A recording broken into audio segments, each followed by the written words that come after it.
উম্মতকে আল্লাহ জিজ্ঞেস করবেন, এ নূহের উম্মতেরা, তোমাদের নবী নূহ কি দাওয়াত পৌঁছিয়েছে? নূহের উম্মত বলবে, না আল্লাহ, আমাদের কাছে কোনো সতর্ককারী আসে নাই, কোনো নবী টবি আসে নাই, কোনো দাওয়াতও আমরা পাই নাই, আপনারাও চিনি নাই, জান্নাতও চিনি নাই, জাহান্নামও চিনি নাই। নূহ আলাইহিস সালাম বিপদে পড়ে যাবেন। তখন আল্লাহ বলবেন, নূহ তুমি বললা পৌঁছিয়েছো, তোমার উম্মত বলে কিছু পায় নাই। নূহ তোমার কি কোনো সাক্ষী আছে? নূহ আলাইহিস সালাম বলবেন, আছে। কে? উম্মতে মুহাম্মাদি। তখন আমরা বলবো, আল্লাহর নবী নূহ আলাইহিস সালাম তিনি আপনি যা যা বলেছেন ঠিক তা তার উম্মতের কাছে পৌঁছে দিয়েছে।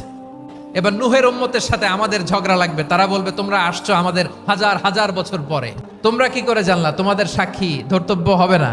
আমরা বলবো, আমাদের কোরআনে তোমাদের নবীর কথা আল্লাহ আমাদেরকে জানিয়েছেন, দিন রাত এক করে তোমাদের কাছে তিনি দাওয়াত পৌঁছেছেন, তোমরা কানের মধ্যে হাত দিয়ে রাখতা, চেহারাটা কাপড় দিয়ে ঢেকে রাখতা, আল্লাহর নবী নূহকে পিটিয়ে ছালা দিয়ে পেঁচিয়ে তোমরা পাহাড়ে রেখে আসতা, সব আমরা জানি।